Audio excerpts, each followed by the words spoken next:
30 seconds, Mark. Got it, Warren.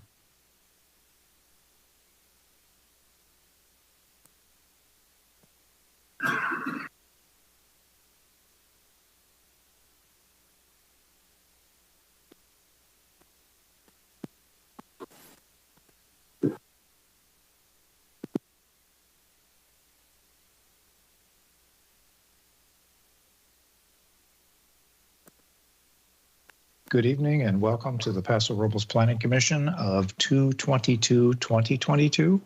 I'm Chair Mark Kogler, and as a part of our calling the meeting to order, there is a bit of information we have to share regarding our teleconference status. This meeting will be held as a teleconference only pursuant to AB 361, which allows for a deviation from the teleconference rules required by the Ralph M. Brown Act. Planning Commission meetings will be live streamed during the meeting and available to play later on YouTube by accessing the following link, www.prcity.com/YouTube. To participate remotely, residents can live stream the meeting at www.prcity.com/YouTube and call 805-865-7276 to provide public comment via phone. The phone line will be open just prior to the start of the meeting and remain open throughout the meeting to ensure the opportunity for the public to comment on each item that is heard by the Commission. Written public comments can be submitted via email to planning@prcity.com prior to 12 noon on the day of the meeting to be posted as an addendum to the agenda. If submitting written comments in advance of the meeting, please note the agenda item by the number or name. With that out of the way, can we move on, please, to the Pledge of Allegiance? Commissioner Davis, would you be kind enough to lead us in the pledge?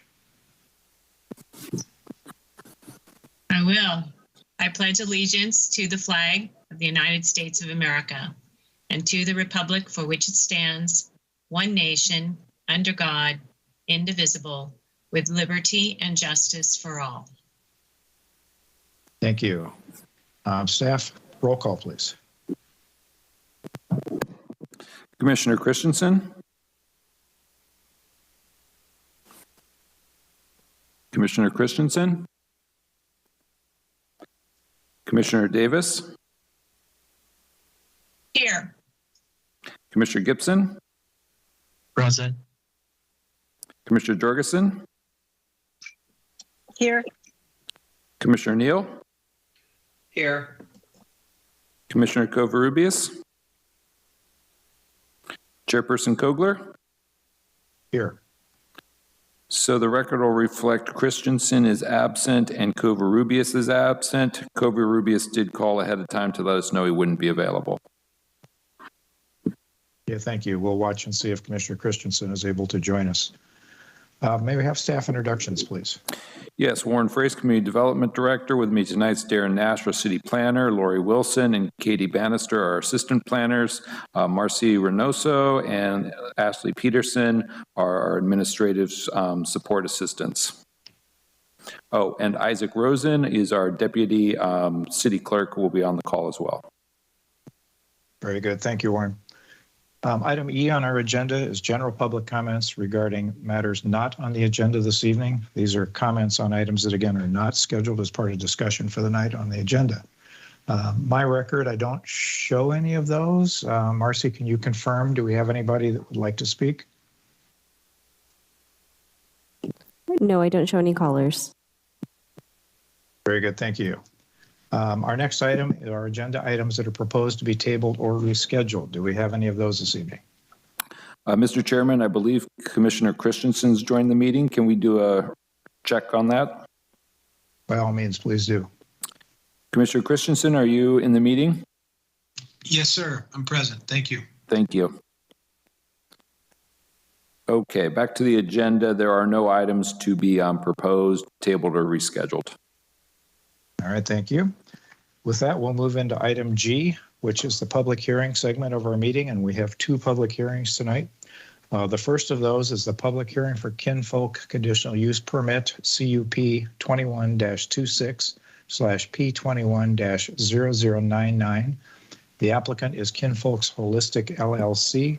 The project is located at 2805 Black Oak Drive. The property number is APN 008-051-021. With that information, is a staff report available, please? Thank you, Commissioner Kogler. This is Lori Wilson, Assistant Planner, and I'll be taking us through the staff report for our first item tonight, the conditional use permit for Kinfolk Holistic.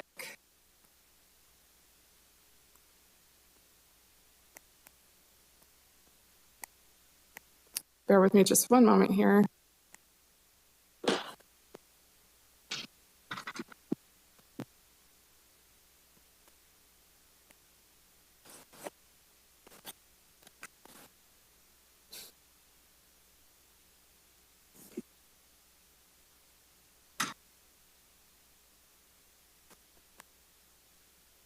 Okay, sorry about that. Here we go. The request before the commission tonight is a request to establish and operate a non-storefront office for a medical marijuana delivery service. So the city's current marijuana regulations do allow for this type of use in both the Riverside Corridor and C3 districts, subject to the conditional use permit. All commercial marijuana uses are prohibited though. So the applicant has applied for a CUP to operate a medical marijuana delivery office. CUPs do require the Planning Commission to judge the application as submitted against the city's adopted general plan and zoning ordinance. The location that we're looking at tonight is 2805 Black Oak Drive. It's in the same shopping center as Grocery Outlet and Carl's Jr. and located in the Riverside Corridor zoning district. So the entitlement is consisting of what you see outlined there as phase 1 towards the top of the screen. So the applicant is applying just to utilize that rear portion of the building for the office use for the delivery service. Right now, there is no proposed use for phase 2. And any future uses, even if there are uses that are permitted in the current city's zoning code, would require an amendment to this conditional use permit. So any changes in the future would come back to the Planning Commission for that. The applicant will be needing to do some minor tenant improvement work to occupy that rear space, so they will be required to get a building permit as well. So the next few slides I have are just a few of the exterior elevations, and they do intend to clean up the site with a fresh new coat of paint, removing all existing outdated signage on the building. They'll be removing all the corbels that you see around the building. And they're also, as you see on the right side there, they're intending to add a rolling metal gate. It'll provide additional security services for the truck deliveries coming onto the site. Some additional photos of the rear portion of the building. They will be adding some glass or mirrored film screening to all of the windows. That was one item that the DRC did ask to get some additional information on exactly what that would look like. And the applicant also has a presentation prepared for you that'll give you some more detail on that material. So a little bit more detail on the material they're proposing for the metal rolling gate. And again, you'll see some of the outdated signage there on the building that they intend to remove, that horse on the top being one of them there. Several conditions have been added to this permit. I certainly won't go through all of them, but staff did want to just confirm that they are consistent with the conditions added on to the other one conditional use permit that we currently have approved in the city for this same use of marijuana delivery office use. A few of them, though, just to point out, is that they are, of course, required to comply with all of the California state security requirements as well. They have to get building permits for some of the tenant improvements they're doing. There is a condition on here, again, as I mentioned, that any future use of phase 2 would require an amendment to this conditional use permit. There's absolutely no medical marijuana to be offered, displayed, provided, or sold from a storefront here. And then lastly, just to mention, the police department did also review their security plan, and they were satisfied with it. They did ask for a condition to be placed that if they request any surveillance footage, that it shall be provided to the city within 24 hours of that request. So that is in here as well. So the options before the commission tonight would be to approve draft resolution A, approving a conditional use permit 21-26, subject to the site-specific conditions of approval, or refer back to staff for additional analysis. And then just quickly, I did want to mention again that the applicant, Ms. Sunny Molinax, and her representative, Jim Cogan, are on the line. They do have a presentation prepared with additional details on their business plan and some upgrades they're making to the building. So I will go ahead and pass it over to the commission and let us know if you would like to hear from them as well. Thank you. Thank you, Lori. I think it would benefit the commission probably to have the applicant's presentation next, and then we'll revert back to commissions for both staff and the applicants by the planning commission members. So if the applicant's representatives would like to introduce themselves and fill us in, we'd appreciate that. All right, great. Thank you, Mr. Chair. My name is Jim Cogan. I am the Community and Public Affairs Director for Kinfolk Holistic, and we appreciate your time. I'm looking at the screen now to figure out exactly how to share my screen, because we want to get you some better information about Kinfolk Holistic. And wow, that's a very blurry video, so I apologize for that. Jim, give me just one moment. I'm going to double check that you're on as a presenter, and then I'll hopefully be able to give you some tips for sharing your screens. Just one moment. Okay, well, thank you. We're really disappointed that we missed out on seeing all of you in person. We understand that's happening soon, but staff has been so great and able to move this forward that we were able to catch this meeting instead of having to wait. So we appreciate staff being efficient. But I am joined by Sunny Molinax, who is our CEO, and we are both Paso residents. In fact, as many of you probably know, I moved here to work for the city and have since stayed with my family, and am excited to contribute to some Bearcat success with my sons. Sunny is also a long-term resident here in Paso and was the president of the Chamber of Commerce, and had a medical experience come up that actually pushed her into the cannabis field. So I wanted to give Sunny that opportunity to share her background and her experience while Lori is getting us up so we can present a couple of slides to you. And you are set up as a presenter, Jim, so you should see a share button. I believe it just looks like an arrow pointing up in the top right of your screen. Okay, yep.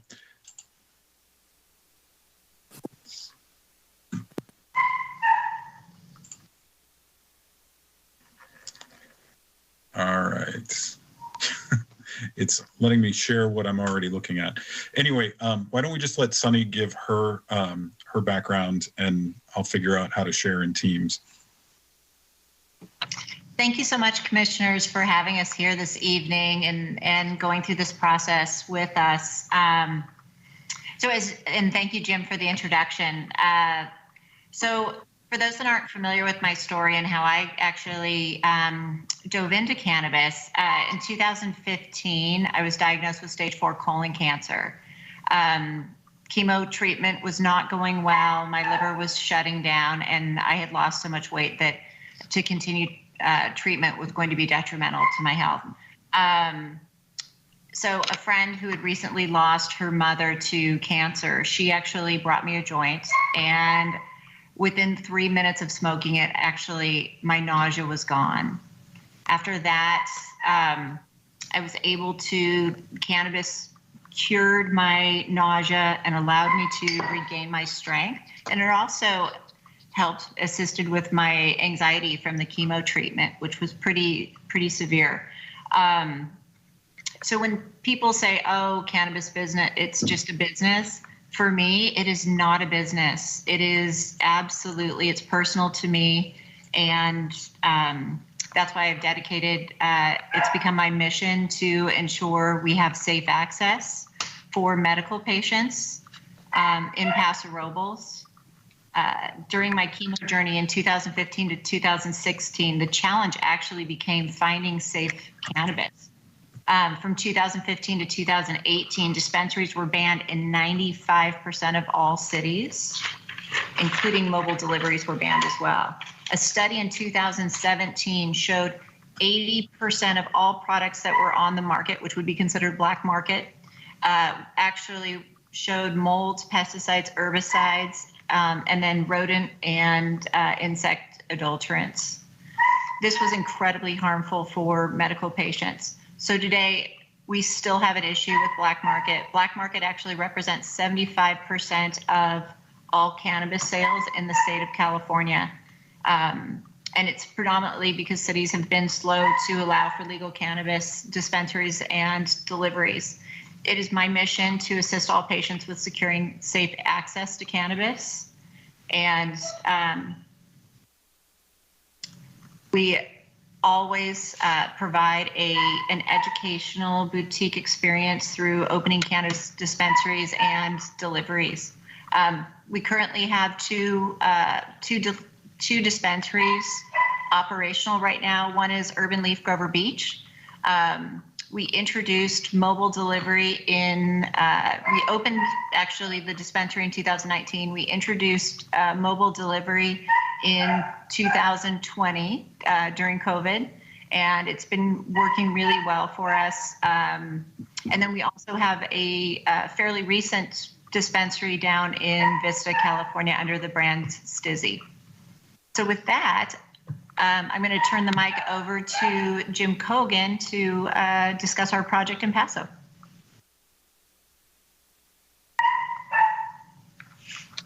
Great, thanks, Sunny.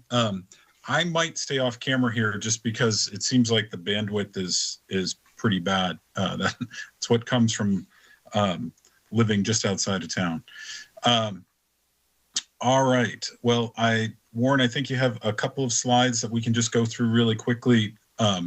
My main goal, of course, is to get to the Planning Commission discussion because we really want to hear from all of you and hear your questions. Jim, give me 1 second. I'm loading yours up real quick. Okay. So what I can jump in with is that at the DRC, the commissioners who attended the DRC and gave us feedback offered some advice to look at what the conditions were for the DUBS approval. And so we've gone through that with staff, and we feel like we have met those conditions, and we'd like to believe exceeded with regard to the landscaping and the materials that we're using on the property.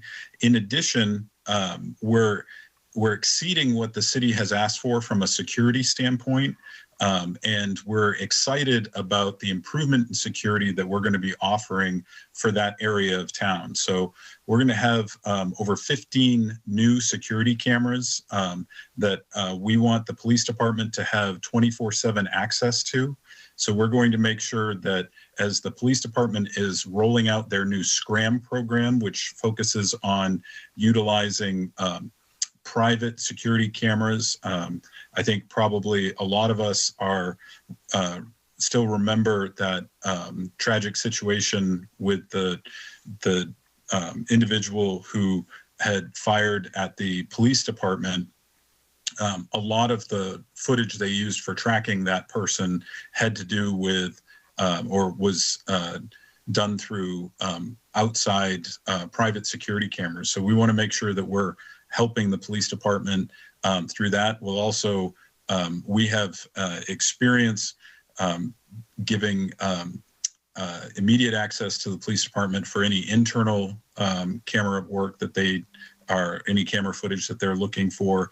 And we want to just ensure that this is a valuable addition to the area, both through the security and then the investments in the property that we are going to make. So here's our first slide as we're talking about Kinfolk Holistics. That's actually one of the partners. That's Lori Shannon. She and Patrick Shannon are married and also Paso residents, and really focused on that holistic lifestyle.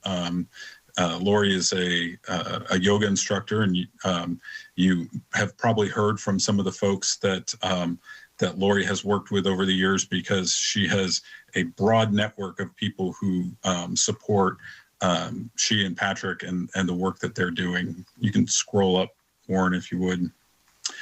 So we just wanted to touch base on a couple of things. We've already talked quite a bit about us. If you scroll up a little bit, you'll see some of the Cannabis 101 information that we have. So this is us. And then, we can touch on taxes and the proposed design element of the window screening, which I think is really, as Lori had mentioned, one of the big items that DRC asked about, because we want to make sure, from what the commissioners told us, they want to make sure that we're not just putting up really bright, reflective tinting that will create a mirror effect everywhere, and that's not the case. So if you want to scroll up, Warren. So again, that's the four of us, between Sunny and Patrick and Lauren and me. And keep going. This is just a quick overview of the type of licensing. Lori mentioned that we're going to have to comply with all of the state licensing, and Sunny can go into great detail about this, but the state has a very regimented approach to even mobile delivery for medical. Part of the licensing is that you have to choose whether you're going to be a mobile medical delivery or a mobile recreational delivery. So you can't go back and forth and be compliant with your state licensing. And we have 100% compliance with the work that we've done thus far with the state. We don't want to do anything that would jeopardize that. So you can roll up, Warren, for me, if you would. So this is just a little bit more of that background on the type of requirements that the state has. And as you can see there, the video equipment must run 24 hours a day, and it has minimum frames per second. And we will absolutely make any footage that the police department wants immediately available to them. You can keep going. So this is a picture of Dubs, and since both from DRC and just as really the only location that has been permitted thus far, we wanted to make sure that we were following along with the standard that they set as far as the window tint. As you can see, it's not this super reflective mirroring that is very bright, and it has it actually has a number of aspects that reduce that kind of glare off of the windows. In fact, at night, you can actually see through part of it. There are restrictions from the state as far as visibility into the building, so we need to meet those requirements. But we think that this is a good look at or a good example of what it's going to look like. You can roll up or scroll up for me, Warren. All right, so this is how you can get a hold of us. And I think with that, as we kind of patched this together, and I apologize, Commission, we'd like that to be a little cleaner, but we'd like to give you the opportunity to discuss it and ask us questions, because I think that will probably get us a little bit more understanding than us talking at you for the next 15 minutes. Okay, thank you for sharing that information. At this point in time, we will turn the issue back to the Planning Commission for questions of staff, and then as appropriate, questions to the applicant as well. And so we'll do what we normally do and kind of run down the line of commission. And I think tonight, start with Commissioner Jorgensen. Do you have questions for staff, potentially the applicant? No, Chairperson Kogler, I don't have any questions. Okay, Commissioner Christensen. Thank you. I just have one question for staff. I guess it's more of a general question. Lori, can you tell me, is there anything significantly different than the one that was previously approved, the Dubs?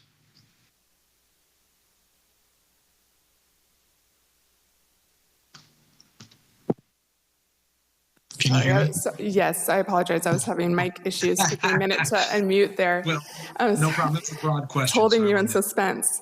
Yes. No, as far as the conditions applied to the permit, they are all the same conditions. There's a few different ones that apply to Dubs just because they do have a general retail portion as part of their use permit. But other than that, they have the same restrictions by the city and state that they're going to have to apply for. The same, I believe the hours of operations are actually a little bit more restrictive on this one. But other than that, as far as I've heard, the business plan is essentially very similar. Okay, and I know Commissioner Davis usually asks this as well, but have we received any other comments in regards to this particular facility? I know that there were several emails or letters sent in. Have we received anything since this afternoon that maybe might have come in? No, staff has not, just the ones that were provided to you that were in support of it. Great. Okay, that's it for my questions. Thank you. Thank you, Commissioner Christensen. I just want to interject one thing quickly. Laura, you commented that the Dubs facility has a retail operation. And for those listening to me, I just want to clarify that that's not related to a cannabis business. That's, if I remember right, more convenience retail type items. Is that correct? Yes, most definitely. It's just a general retail out of one of their units that is completely unrelated to cannabis. Good. I just wanted to clarify that. Thank you. Moving on with questions. Commissioner Neal, do you have questions? Well, the first one was answered by the photo of Dubs, and thank you for including that in the window film. The next one is, I guess it would happen if the front is occupied. It looks to me that there's one exit through the open work area of what would be the medical dispensary. And I was wondering if state regulations allowed an exit through there, because I'm thinking based on the size of the facility that there would need to be another exit. And I guess that was my long way of saying, if during plan check another exit is required, would that need to come back for DRC, or could it just be approved at a staff planning or building department level? Right. So, and perhaps the applicant can better speak to if, requirements by the state, but I know that when we looked at Dubs before, that there were requirements for there to be, they could have an entry and exit into common facilities, but they had to be locked and secured.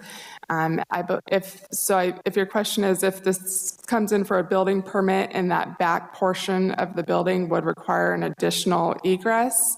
No, it's actually the front portion, and the door as drawn would not be an exit because it's opening in. I think the front portion needs another exit. Okay, so yes, that would certainly come back because any future use for that front portion is going to require an amendment to the CUP. So yes, they would need that before going forward with the building permit And so that would be something that, reviewing the floor plan as a part of that would be reviewed by the commission. Perfect. That's all for me. Thank you. Thank you, Commissioner Neal. Commissioner Gibson, questions? Yeah, thank you. I just need to disclose for the record that maybe all of you, but certainly I received an invitation from Jim Cogan to have a fact-finding opportunity, and I availed myself that as a public servant, making myself available. And I did have a Zoom meeting with Jim and Sonny and Patrick Sannon, purely as a fact-finding, and express my specific position that I was not going to give any suggestions or input because I thought that was inappropriate. So I just want to put that out there. And I do appreciate the opportunity for the fact finding that the three individuals gave myself and Commissioner Christensen, who joined us as well. I have a question for staff. It's a characterization of Dubs. Could you go into more detail? Because I don't have a specific recollection of Dubs, but I remember we as a commission had a concern about the security and splitting off businesses, and my understanding that Dubs is beyond, the two units that's indicated. That Dubs actually is been identified as something that could actually expand and have additional medical marijuana facilities. Could you refresh our memory as to what actually was approved on that project? Sure. So they initially received approval they have 3 units within the building, and they initially received approval to operate potentially up to 3 different businesses could each operate separately in each unit as a medical marijuana delivery office.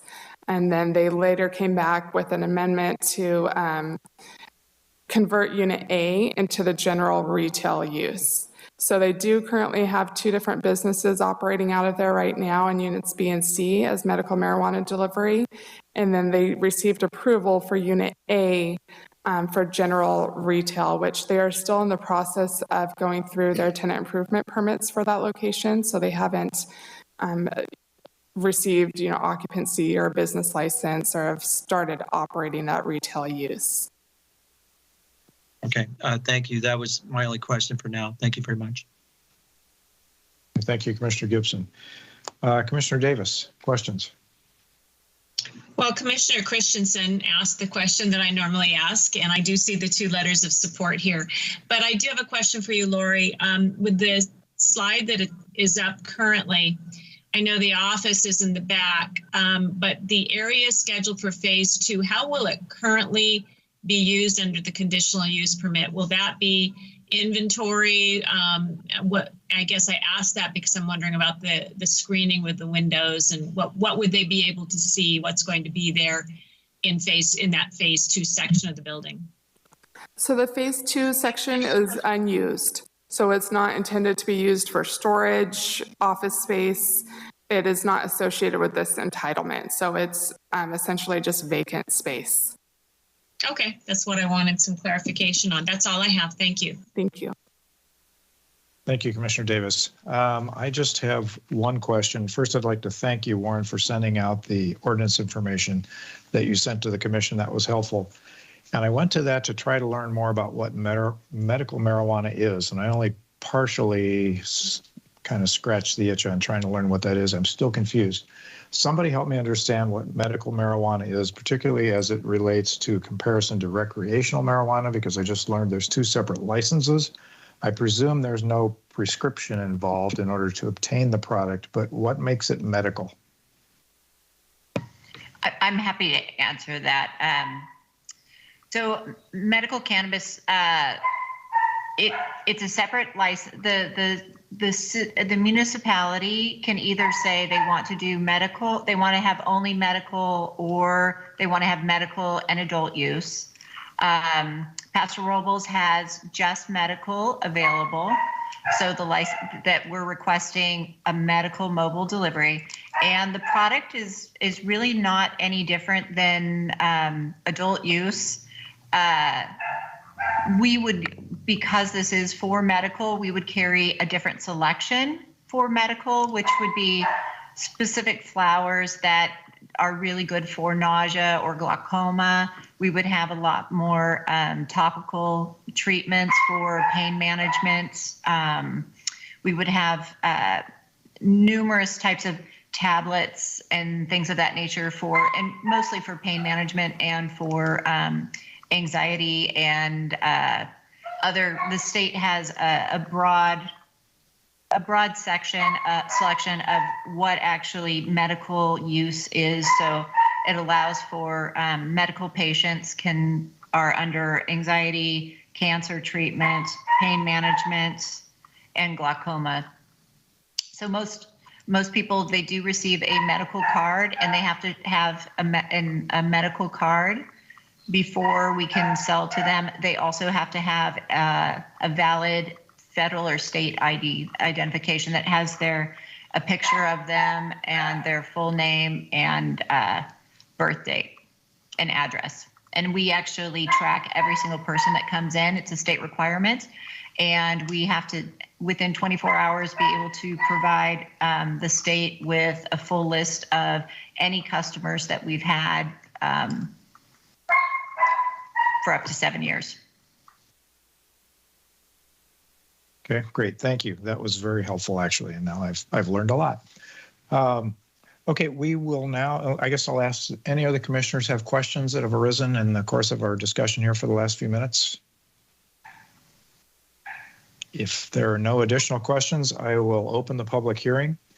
And I know we did offer or did see at least 3 letters of support for the project, and those are part of the public record. I don't have reference staff to any callers being online. Are there any queued up to comment on this item? No, there are not. Okay. Seeing no additional comments, questions at this time from the public, I will close the public hearing and bring this back to the Planning Commission for discussion on the matter before us. I'll go in, I guess, the same sequence we did before, starting with Commissioner Jorgensen. Thank you, Commissioner Kogler, Chairperson Kogler. This seems like a pretty straightforward review and approval to me. It's consistent with the existing similar business that is across the street, and I just don't see anything that would be outside of what the city requires, and it seems appropriate, and so I will be in support of it. Okay, thank you, Commissioner Jorgensen. Commissioner Christensen, any discussion points? Thank you, Chairperson Kogler. Not really much of a discussion point. I would echo the comments of Commissioner Jorgensen. I do have a question for the applicant, one kind of strange question maybe, but the new landscaping that's going to be put in there, who's responsible for maintaining that? Will you be responsible for maintaining that? Correct. We are responsible for maintaining it. Okay. Hopefully you'll keep it looking nice. I know that can be difficult sometimes, but it's often that we see these new improvements and it's dressed up and it looks nice, but then it just falls to pieces a year later. So that's my only comment in that regard. Other than that, I don't see any issues with the plan. It's very similar to what was originally for the Dubs CUP, which I was on the DRC for that. And obviously we saw that in front of the Planning Commission. So I don't have any other comment at this time. And thank you very much.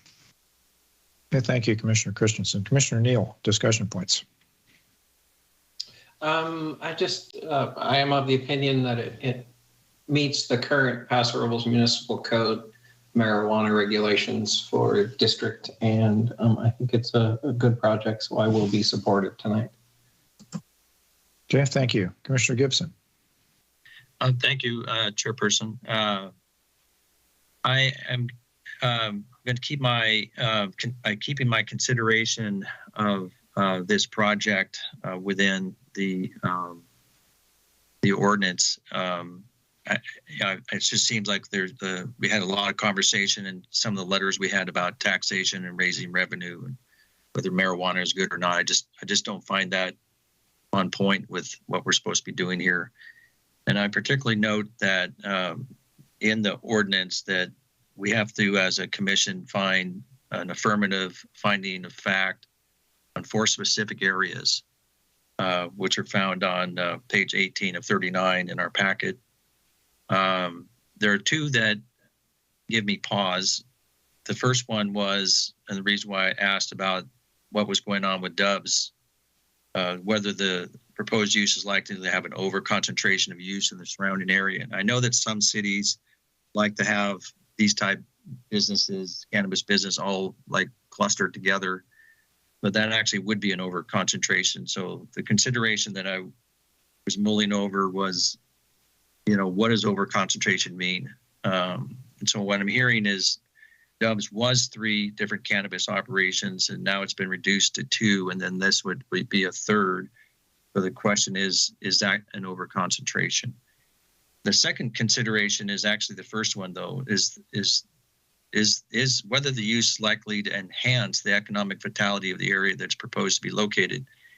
And I'm going to disagree with staff because they responded about this, thinking this business will be successful. That's not what we're being asked. We're being asked about the economic vitality of the area.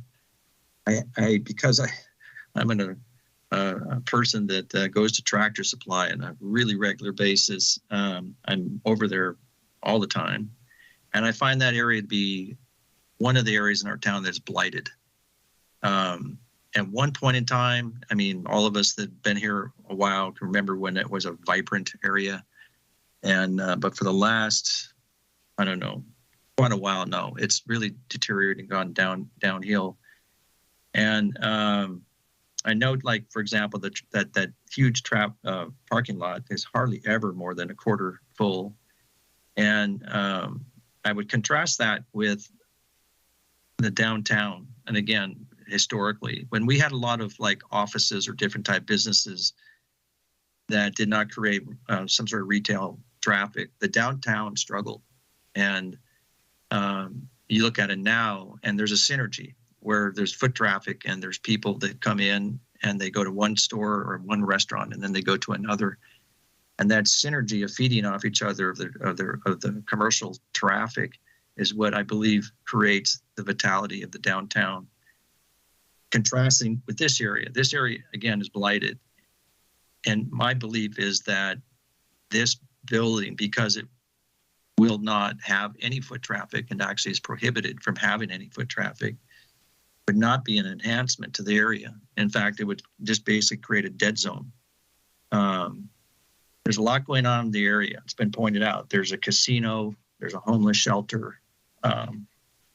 It's kind of a mishmash of what's going on. I just don't find this to be an enhancement of the vitality of the area. And while I would otherwise be a supporter of this type of business being located somewhere in Paso Robles, I believe this is the wrong location for those reasons, because I don't find any way to affirmatively stand and say that this would enhance the economic vitality of the area. I just believe it's actually going to do the opposite. Thank you.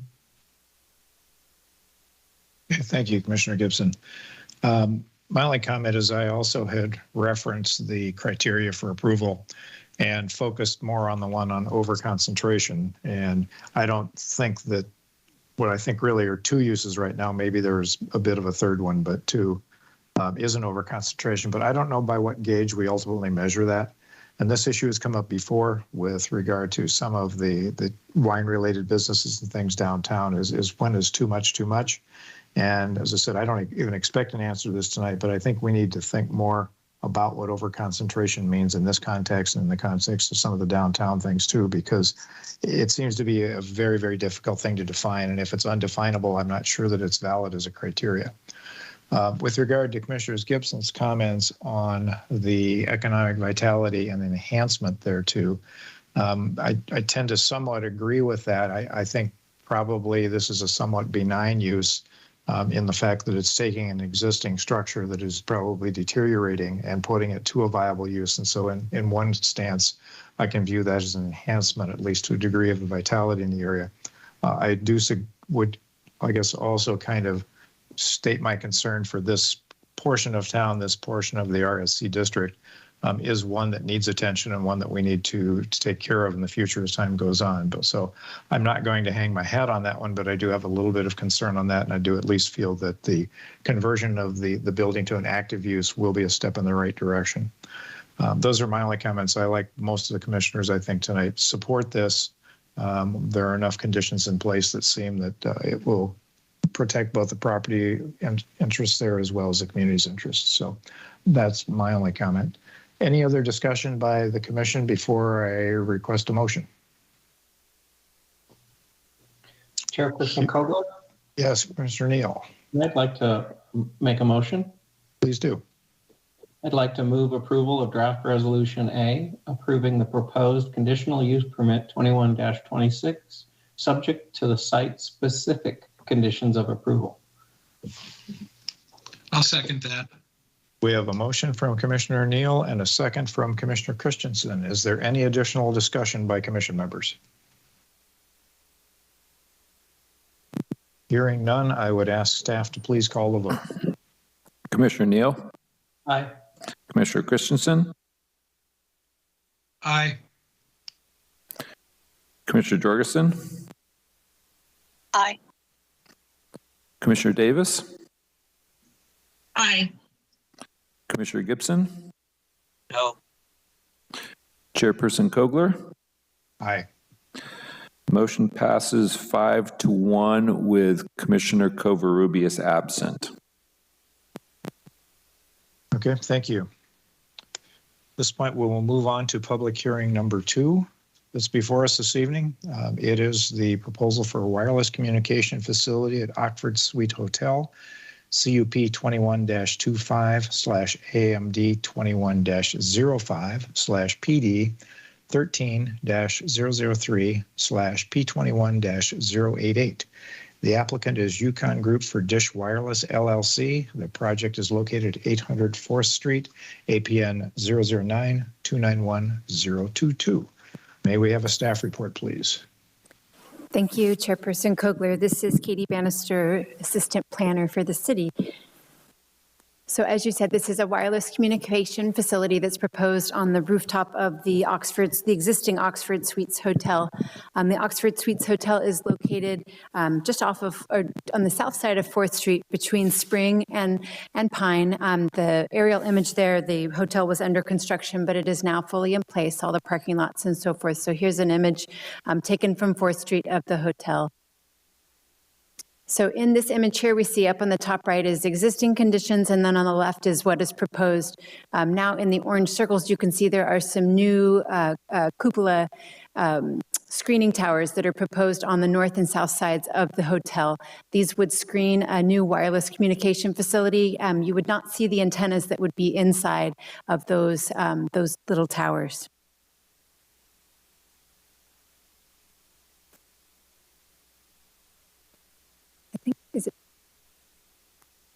There we go. Okay, so here's another image. This is actually viewing, we're still on 4th Street, but closer to Pine. So looking to the southwest from Pine Street.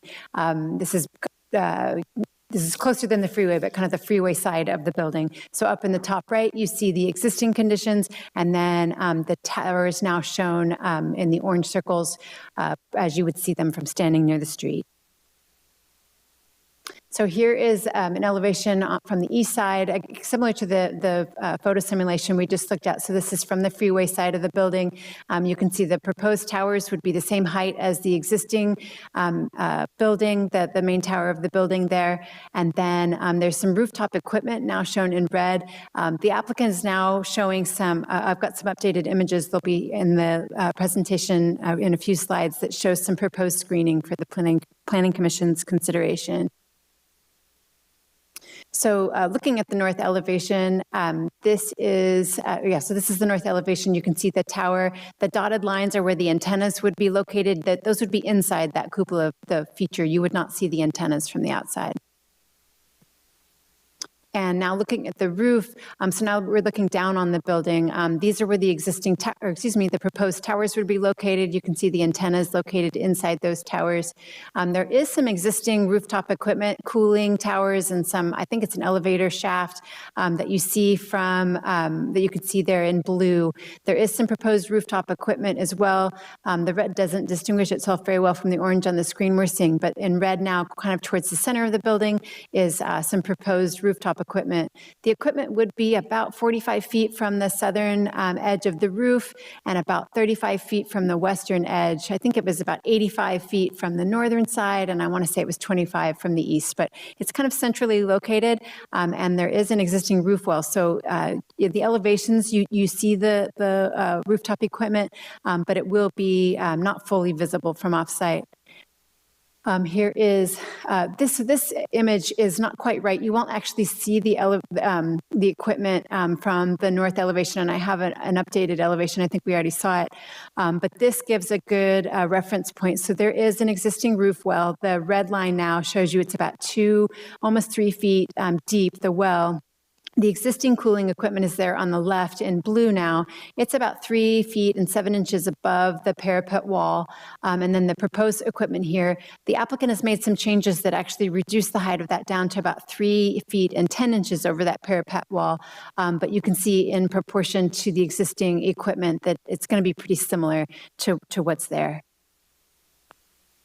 So this is the east elevation, and as I stated, the applicant provided a new image that shows what that screening, the proposed screening, there's conditions of approval that would require the equipment to be screened with the metal roofing material, and you can see it there, more or less what it would look like if you were, at the height of the roof.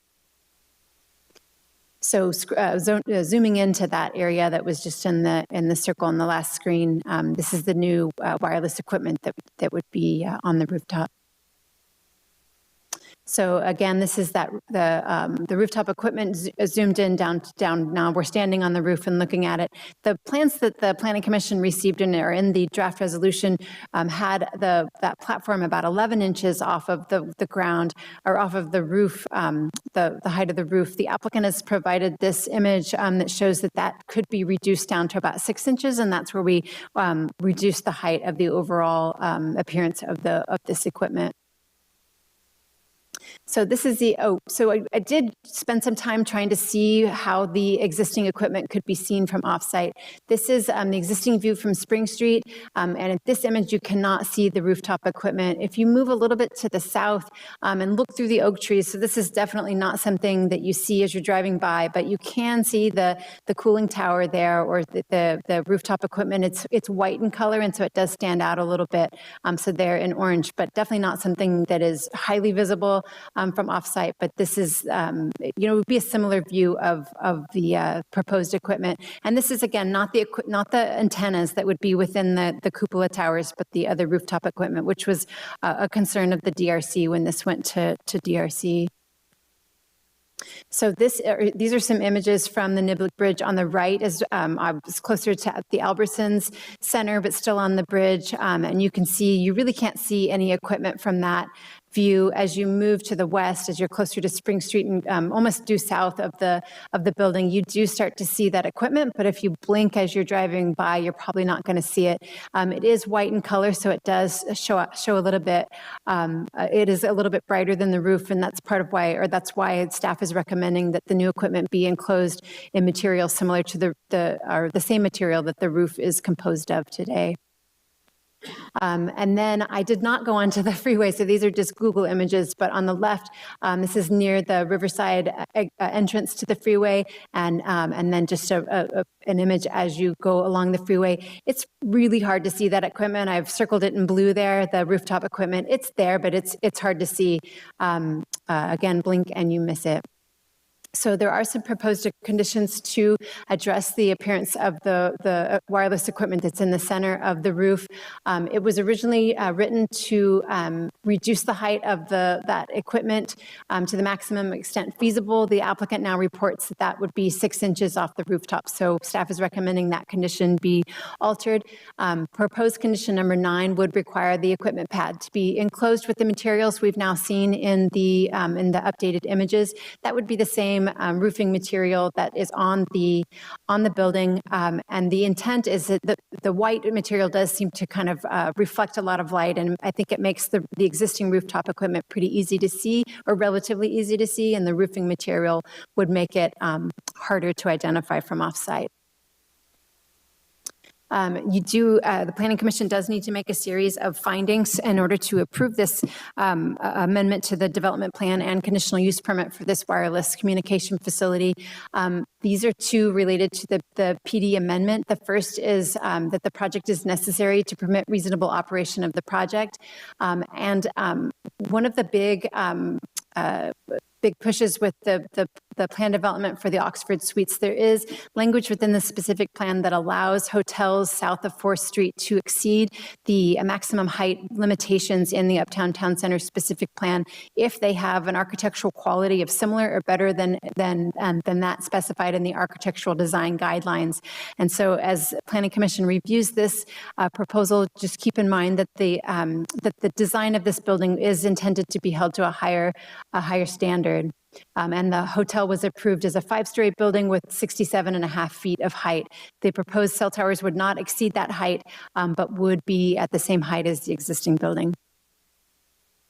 In order to approve the conditional use permit, these are standard conditions that we see pretty frequently with conditional use permits, that the project would not be detrimental to the health and safety of the neighborhood. It wouldn't hurt our efforts to revitalize our downtown, and that the project is desirable for public convenience. Certainly providing wireless service is to the public convenience. When approving wireless communication facilities, the Planning Commission does have some additional findings to make.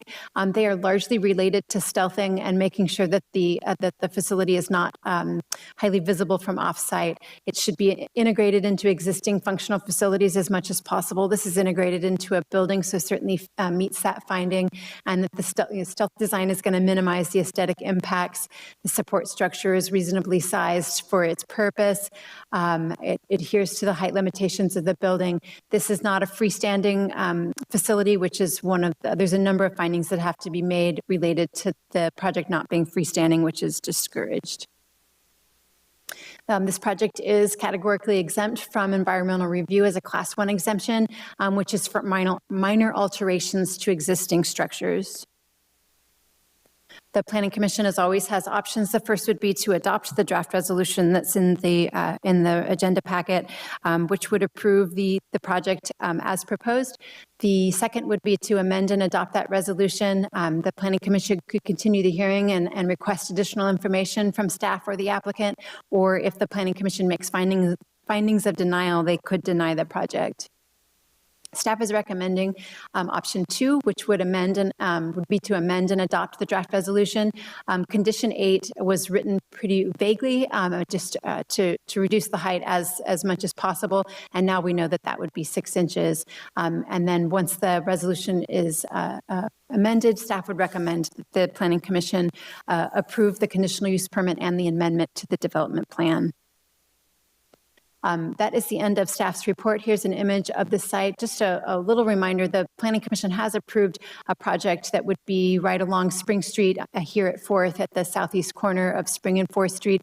There's the Bellissimo Hotel and apartments are approved. We are hoping to see those building permits get pulled in the not too distant future. So this site will be even less visible in the not too distant future from Spring Street. And that concludes my report. Great. Thank you, Katie. It was a very informative and thorough report. Appreciate that. Questions that the commission may have of staff. Let's start with Commissioner Davidson. Davis, would you have questions? I don't have, well, let me think about this for a second. I was on DRC, and I'm very pleased with, the views that they've shown of the rooftop equipment. So my question to you, Katie, is that rooftop equipment or that the roofing would then take the white away, or is that correct? It would be surrounded by roofing similar to the Oxford Suites roofing material. So the existing equipment on the roof is not proposed to be changed. So there is some equipment up there that is white in color. This would just not increase the number of white objects on the roof to be seen from offsite. It would hopefully screen and make it look more like, you won't see the entire equipment that's in the middle of the building because it's in a depressed, in a well, and it's away from the edge. But the glimpses you would get of it would look more similar to a roof. It would be the same material as the roof, but it wouldn't change existing equipment. Okay, gotcha. Thank you. I think these images really helped me as a DRC member and now on the Planning Commission. So thank you. Nothing else. Okay, thank you, Commissioner Davis. Commissioner Gibson. Thank you, Chairperson. I don't have a lot of any real concern. I think this was a very thorough report. I think that I can easily say that we met the findings that we're required to meet. I think the cupola and what's being proposed, both from an architectural design perspective, blends well into the existing building. My only real question, Katie, is kind of a technicality. So you indicated that we need to do an amendment. Is the amendment something that could you point out where the amendment is specifically, and is it already included, or is that something we need to make when the maker makes the motion makes the motion? So it is included. The amendment is because the architectural appearance of the building will be changing. Those cupolas, they're not original to the building, and the building and its height was approved through a development plan, and had an expectation for high architectural quality. The cupolas certainly screen the antennas very well, but they are a little bit awkward for the building. They don't necessarily look natural to it, but they do a good job attempting to do that.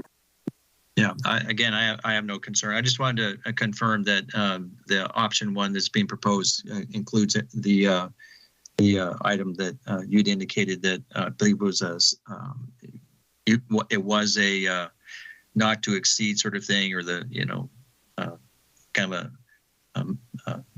to minimize that, and it was now it's a specific 6 inches, and that's included appropriately already in what's being proposed in the option one. So currently, condition number 8, it says that the equipment pads should be reduced in height to the extent technologically feasible.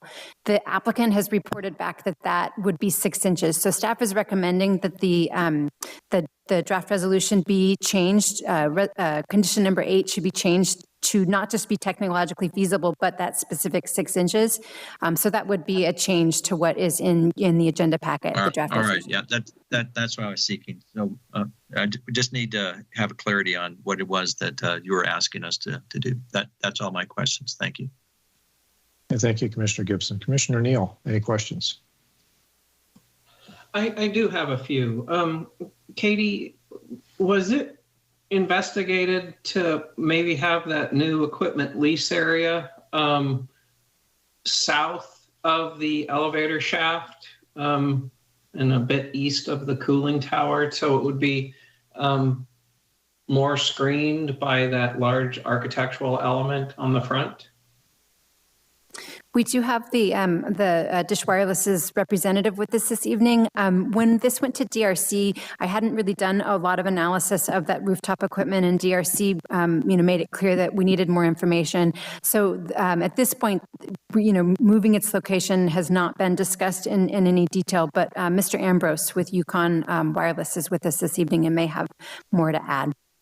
Okay, and then I see that there is an antenna cupola on the north and the south end of the building, yet I don't see an elevation in the drawings for the south portion of the building. So I was just curious, was that just not included in the staff report, or do we not have a south elevation? We don't have a south elevation. I think it's pretty clear from the from the photo sims what the intent is, but I think that's a good, an excellent observation. Yeah, I think I would disagree. We don't really get a straight on shot of the south elevation from the photo sims. We all get an oblique view. And then just going to the photo sims, the fascia depth on the cupola seems to be on the photo sim very thin, and it looks like it has been increased to more match the large architectural element, make it a little beefier than is shown in the photo sim per the plan. And I just wanted to make sure that the fascia element as shown on the plans was going to be the one that was built and not what it looks like on the photo sims. So the elevations are what are in the resolution, and that would be the intent. The photo sims are provided for more information, but they're not actually included in the resolution. If we want to create a condition that would specify that depth or make it relative to some other depth, we can certainly do that. Okay, that's it for me. Thank you. Thank you, Commissioner Neal. Mr. Ambrose, if you're on the line, do you have comments about the location of the equipment in response to Commissioner Neal's question? Yeah, good evening, Commissioners. No, what we try to do generally is find locations on the roof where the equipment will have the most support with the existing framing. We don't want to be in an area where there's not existing substantial framing underneath. It's possible that we could move it further south. We just didn't investigate it more in detail. We felt that that location was more or less centrally located and above a couple of substantial beams. So that's why it was selected. But we could definitely look at alternatives. Any response at all, Commissioner Neal? Well, I just very much, I think coming down from Spring on 4th Street, that equipment would be very noticeable. And I think if we could move it behind that large architectural element, it would decrease its view significantly. So just my thought. Okay. Let's continue with commissioner questions, and I'll just ask staff while we're doing that to ponder. We've just created a variable now that's not consistent with the plans that are shown. We're acting tonight on the plans that are shown. I don't know whether there's a way to move this along and condition it if there's interest in investigating that or not, but I'll let staff ponder that for a few minutes while we continue. Commissioner Christensen, do you have questions? I have none at this time. Thank you. Okay, Commissioner Jorgensen.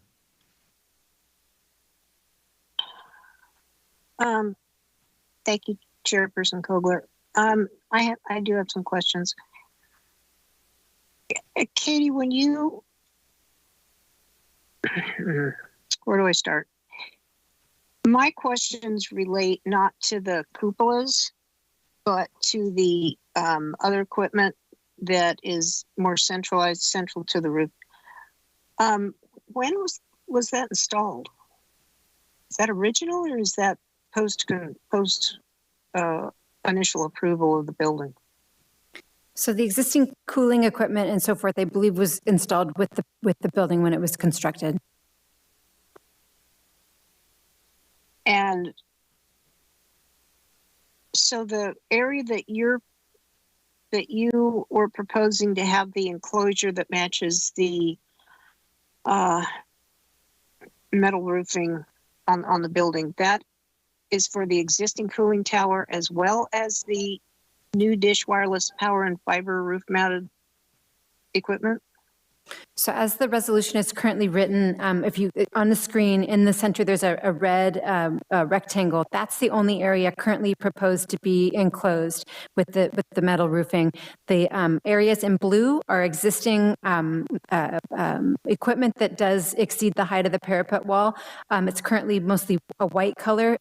Staff did not recommend any changes, but if, that's certainly something Planning Commission could, yeah. Okay, I was just confused on the sequencing of what would be considered existing and what is considered proposed. Okay, so the red box and what's on the screen now is proposed, and that's where you are suggesting the enclosure panels to match the roof material. Is that correct? That's correct. Okay, and so in our resolution, I'm not finding on the drawings, and it could be I'm just not finding it, where that enclosure and its materials is indicated on the drawings. That would be part of our, if we approve this, it would be part of our approved documentation. Where am I missing it? So you're correct. It's not in the drawings that you have in the draft resolution. It's in the conditions. So condition number 9 is written to put that metal siding around the enclosure. The applicant did. Yeah, the applicant did send in a new elevation that was included in the presentation this evening that kind of gives an idea of what it would look like, but that was received today. Okay. Those are my questions. Thank you. Okay, thank you, Commissioner Jorgensen. I really don't have any questions. I was on the DRC when this came before us, and I'm pretty familiar with it. This is a public hearing. Before I open the public hearing, I'll ask the commissioners one last time. Do you have questions prior to the time we go into public comment? Hearing none, I will now open the public hearing on this item. This is wireless communication facility at Oxford Suites Hotel. I don't have record of any callers. Staff, could you please verify if that's the case? That's correct. No callers. Okay. Seeing that we have no public input on this at this time, I will close the public hearing and bring it back to the Planning Commission for discussion. We can follow the same, well, this is general enough. I think I'll just open it up. Do commissioners have additional discussion that they would like to bring before the body on this item? Chairperson Kogler, this is Commissioner Gibson. I guess I would just follow up on your question and query of staff and ask for direction on, I think you described it as a variable about what the thoughts are of staff about the possibility of having a variable moving the proposed equipment more to the center of the building to address Commissioner Neal's question and concern. Thank you, Commissioner Gibson. I was headed that direction as well. Staff, any feedback or guidance you would like to give the commission on that point? So certainly we could require that the ultimate location of that equipment go back to DRC. That is one option. I will point out the image that you see on the screen that the equipment is relatively central. The views from Spring Street currently, the better view is sort of from the north looking southeast, which would the equipment would be behind the tower feature on the western elevation. That's not the case when you are looking from the south to the north. So it's an excellent point as far as from the south. I think you're much further away from the equipment when you're on the south of the building. So that's, all of these are options, and the DRC could review it. If Planning Commission were to approve this evening. We could take it back to DRC, but as far as the location, so the image you're looking at right now is looking from, we're on the east side of the building looking west, and then of course you would see some of that from the south. Okay, thank you, Katie. So an action by the commission could include a condition or language to the effect of saying that we would suggest there be additional study on the location of that. And should that decision or should that direction of that vary from what we're seeing tonight, that would go back to the DRC for review and approval. And I personally would be comfortable with that kind of a provision. I would not want this to have to come back to the Planning Commission again. So with that, any other discussion points by commissioners? Chairperson Kogler. Yes, Mr. To Christensen. clarify on that, what would DRC actually be approving or not approving? What if it can't be moved to the other location? What if the rooftop beams are not sufficient for that location? What is that? What is DRC? What would they be providing? I guess I need to ask staff. I mean, is it a yes or no, hands down? You know what I mean? What would be achieved at that point? It would give so the idea would be to give the commissioners one last look and for the applicant to explain the process that they went through and, you know, the due diligence that they did to ensure that the equipment was least visible as possible. So it's an option. Okay, so the DRC would basically, if the applicant can move it so that it's less visible, it gives them the opportunity to do that, and the DRC had an opportunity to review that if they can. But if they can't, the DRC would decide whether it would move forward on its merits as it is currently. That's a question, I guess.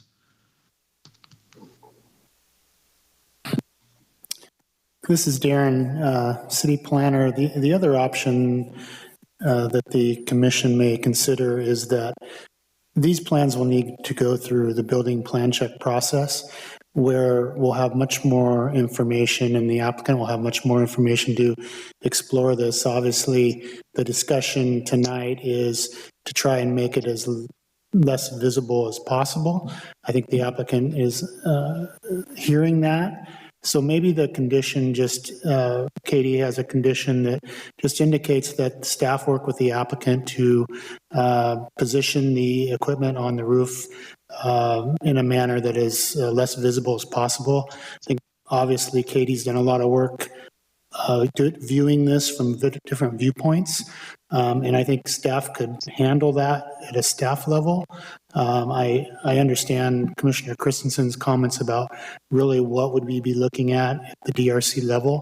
I think the commission tonight, really what it falls back to is if the equipment isn't going to get any better in terms of screening, we can take a look at the plans tonight and approve them based on what we see. But hopefully we can make the visibility better as we go through building plan check. So just another option that it could stay at a staff level, but absolutely it could be brought back to DRC as well. That's a very good point. And so that's kind of my point exactly is if this is the worst case scenario, I'm okay with it. I would appreciate if the applicant, if staff, and it looks like Katie's done such a thorough job. I feel very comfortable that she's not going to forego making it worse. But that being said, I just feel that, if it's got to go back to DRC, what are they really approving? I would really like just, to be able to kind of see the applicant be able to move forward in a way that allows basically some flexibility in saying, hey, if we can move it to make it less visible, I would think that would be the best alternative. Now, if maybe that's going back to DRC, maybe that's the case. But I feel that we may be reduplicating an effort that does not need to take place, and that's just my thoughts. And maybe I'm missing something in that. So, Darren, I appreciate you explaining that because that's kind of where I was going with this. So, Chairperson Kogler, as the troublemaker here, I am comfortable with it staying with staff. And with that, I'd like to make a motion on this. Let me ask one more time. Any other commissioners have discussion? If not, Commissioner Neal, please offer your motion.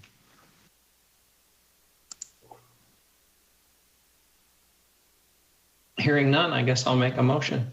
I move to approve draft resolution A, approving conditional use permit 2125 and amendment 2105 to development plan 13-003 based on findings and subject to site-specific conditions of approval, and including investigating the feasibility of moving equipment just south of the elevator tower to potentially reduce visibility, and that shall remain a staff review. Okay, we have a motion by Commissioner Neal. Do we have a second? I would, this is Commissioner Christensen. I would second that. I appreciate that, Commissioner Neal. I think that's a wise choice. We have a motion and a second. Is there any further discussion? Yes, Commissioner Gibson. I'd like to ask the maker and the seconder of the motion to include the wording that's on the screen now, which amends Exhibit A, Condition 8 to 6 inches from the currently maximum extent feasible, or I would be happy to make an amendment. Commissioner Neal, was it your intent to include that in the original motion? I'm happy to, yes, sure. Okay. Absolutely. And Commissioner Christensen, you're good with that with a second? Yeah, actually, I thought that he had added that, so thank you. As did I. We're good to go then. All right, we have a motion and we have a second before us. Last call for discussion. Is there any discussion by the commission? Hearing none, I would ask staff to please call the roll. Commissioner Neal? Aye. Commissioner Christensen? Aye. Commissioner Gibson? Aye. Commissioner Davis? Aye. Commissioner Jorgensen? Aye. Chairperson Kogler? Aye. Motion passes 6-0. Okay, that concludes our public hearings for this evening. Let's see, where are we? We are on discussion items. Are there discussion items by staff? Item H on our agenda. There are none. Okay, hearing none, we will move on to item I, the consent calendar. We have before us a total of 3 sets of minutes, 2 from the DRC, the Development Review Committee, on January 24 and January 31st. We also have Planning Commission meetings for approval from January 25th. Are there any comments, notes, or changes that the commission would like to bring to light for either of these sets of minutes? Any of these sets of minutes? Chairperson Kogler, I'd like to move approval of the consent calendar. We have a motion from Commissioner Jorgensen. Do we have a second? I'll second the motion. Second from Commissioner Gibson. Any further discussion? If not, please call the question on this, staff. Commissioner Jorgensen? Aye. Commissioner Gibson? Aye. Commissioner Gibson? Aye. Commissioner Davis? Aye. Commissioner Neal? Aye. Commissioner Christensen? Aye. Chairperson Kogler? Aye. Motion passes 6-0. All right, that completes our consent calendar. We'll now move on to item J, other reports. The first of those is a report on the Housing Opportunities and Constraints Committee and Zoning Code update.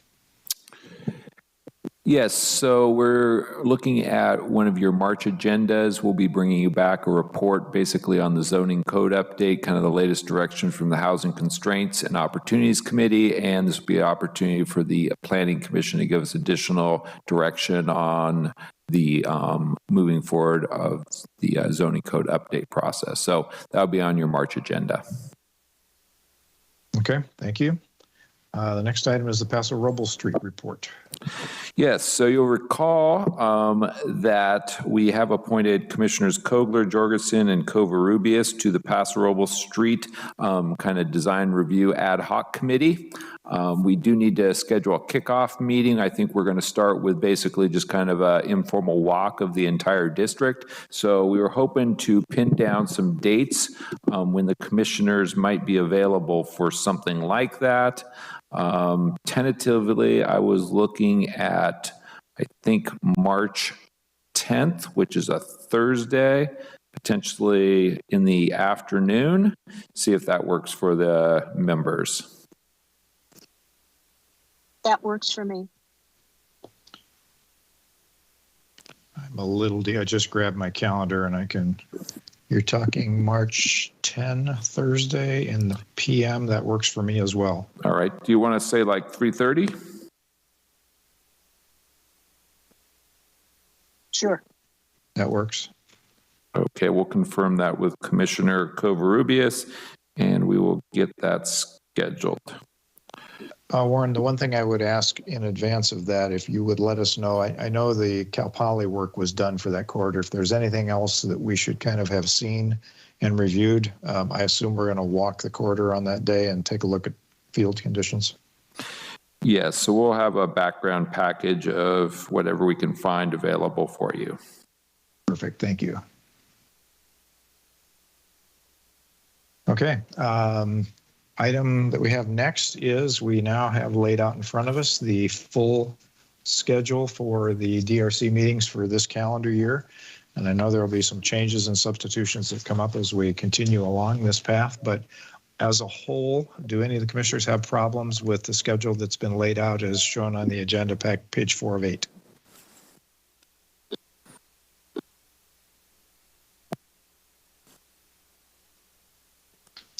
Hearing none, I'll assume that's a head nod, that it's at least a workable allocation of our time relative to those dates. And, you know, again, as we check this on a periodic basis and certainly can substitute for one another as need be for any of the meetings that occur in any one of those given months. But for now, we'll assume this is the schedule. Okay, let us move on to item K, Planning Commissioners' comments. Let's start in a little bit more random mode. Commissioner Gibson, do you want to start us off? I have no additional comments. Thank you. Okay. Mr. Christensen, do you have comments? I have none. Thank you. All right. Commissioner Davis.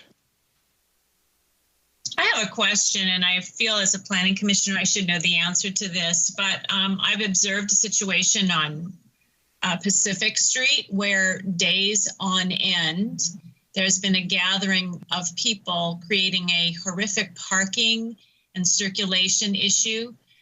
Is there any restrictions to how large of a party can convene at a residence and for how long?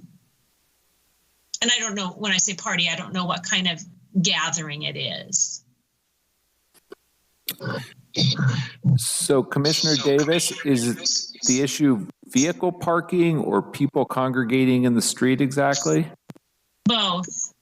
Both. And people parking in other people's driveways. And Pacific Avenue, correct me if I'm wrong, Warren, but it was part of the bicycle plan. And I think Commissioner Barth and I were concerned about this bottleneck, but it creates a very, very narrow passageway for two-way vehicles. I couldn't imagine a bicycle trying to get through there. There's no sidewalks on either side.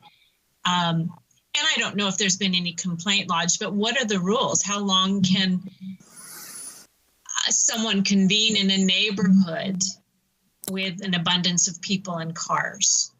Well, I think the question is just, can you create a situation of congestion within the public right of way, and that isn't allowed. Can you be, is this associated with a residence or a property you could identify? And is there certain dates and times where this is occurring where we might be able to follow up on this? It's just been happening the last few days. I did not call the PD or anything. I had more just a question of, you know, a large body of people convening for unknown purposes, but parking, circulation, safety, and the address, I'll just say, is 25 Pacific. Okay. Well, where it appears to be they're convening, but it could be multiple houses coordinating some kind of gathering. It's very confusing, but I do see a safety and circulation hazard. Okay. Well, I want to know the rulings. We'll do a little bit of investigating. If you in the future see that the street's blocked or whatnot, I would recommend you just contact PD because they can take care of that immediately. Yeah, I know we have special event ordinances, and I don't know, it appears to be some kind of a special event going on in a residential neighborhood. Okay. We'll check on that. Okay. Thank you.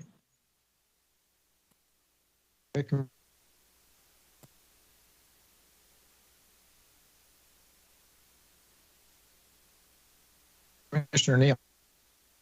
Any comments, Commissioner Neal? No comments. Okay, thank you. Commissioner Jorgensen. No comments.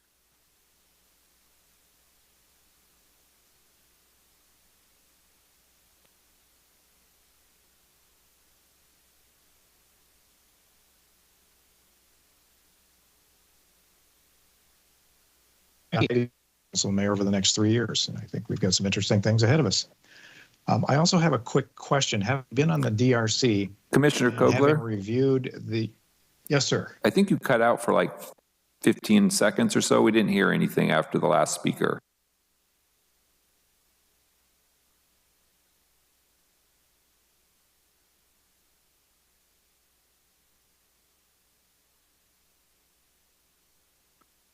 I'm not hearing anything. This is Commissioner Davis.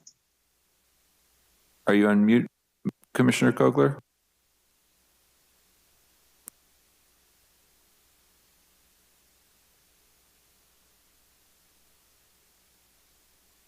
Commissioner Kogler? We've lost you.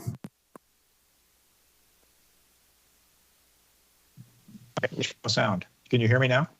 You are back.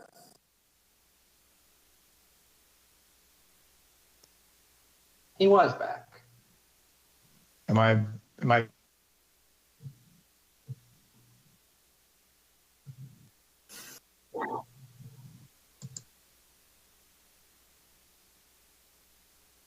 We've lost you again, Mark.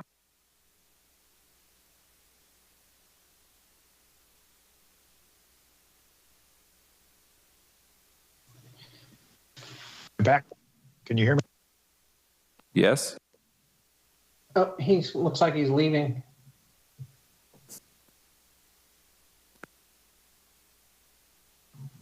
We may never be able to end the meeting. Well, I can step in. Am I back? Yes? Okay. Are we good? Sorry about that. I don't know what happened. My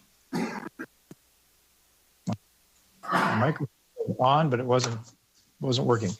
Any rate, I don't know where I was, but just thanks to everybody for my reappointment to the commission. I'm looking forward to another term.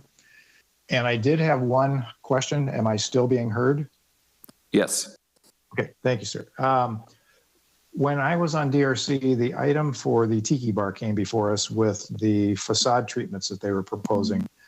Among those were a series of what I think they called totems flanking the doors, and I noticed they were back and then they were gone. And I know it was back before the DRC. I'm just curious as to what action the DRC took on that. Yes, so on the Tiki bar, the statues on the sidewalk, the DRC did not approve them to be installed. The applicant has filed an appeal to that decision. DRC appeals go to the Planning Commission for consideration. We do expect that's going to be on your next agenda for consideration. We should probably not discuss it any further tonight. Okay, that's fine. I wasn't pushing for more detail. I was just curious as to what the outcome was at the DRC, so I appreciate that. Those are my only comments. Are there staff comments? Yes, a couple things coming up. So this Sunday will be our reorganization dinner for the Planning Commission. This is our annual event. It starts at 6 p.m. Thomas Hill Restaurant, and I'll turn over to Marcy. She's got a couple logistical updates for us. Hi, everyone. Thank you. So we did have a slight menu change come from the restaurant. So I did send out an email. I think I've gotten a good amount of replies, but if you have not responded with your menu choice, please send me an email to let me know. If you could do that tomorrow, that would be great, so I can get back to them with a final count. Also, if you plan on bringing a guest, I do need a check made payable to the city. The amount is there on the emails, and I can send that out again if needed, but please just keep that in mind that it is something that I will need. Thank you. And just a reminder, this is actually a real Planning Commission meeting. We will be issuing an agenda for the meeting later this week. The prime items of the meeting will be the swearing in of the two commissioners that have been reappointed, and then also selection of chair and vice chair. So that agenda will be coming out in the next day or so. Other things going on this weekend, the City Council on Saturday will be holding a budget workshop. We're moving toward the budget that needs to be adopted in June. It'll be a 2-year budget. This workshop kind of kicks off the process, so it'll be in the chamber here 12 p.m. noon on Saturday. It's a 3 to 4 hour event. There'll also be the opportunity to attend that virtually. Some news downtown. A local artist, Dale Evers, has been working on an arch over Norma's Alley. That arch element, it's an artistic piece, was completed the installation of that today. So if you go down to Pine Street and look down Norma's Alley, you'll see Norma's arch has now been installed. So it's really a nice custom piece. A great honor for Norma Moy, who basically was the visionary that's kind of created downtown as we know it today. In terms of remote work and COVID, basically this will be our last remote planning commission meeting. The city is returning to its regular schedule next week on February 28th. The city council has been meeting in person, and all the other advisory committees and commissions will be moving back to regular meetings. We will likely still have the hybrid Teams version available, but the expectation is that the commission, if possible, will be in the chamber for the meeting moving forward. Planning Commission's asked for an update on economic development efforts and the spaceport. So that'll be scheduled on, I think, your second meeting in March. There's also a general plan annual update that will be coming before you in March. Looks like Cheval 2, the expansion of the downtown hotel, likely will be on an agenda in March. And then in April, we need to process an update to the short-term rental ordinance. You'll recall that ordinance had a 3-year initial period. We need to consider extending that further. So the Planning Commission is going to need to make a recommendation to the City Council on that item. And that will conclude my report. Okay, thank you, Warren. Are there any other items to come before the commission tonight? That will be it. Okay, hearing none, I will ask for a motion to adjourn. So moved. Motion by Commissioner Gibson. I will second that. I rarely get a chance to do this. I'll second that motion. And just by voice acclamation, all those in favor of adjourning, please say aye. Aye. Aye. Aye. We are adjourned. Thank you all. Have a good Good week, night. everybody. Good night.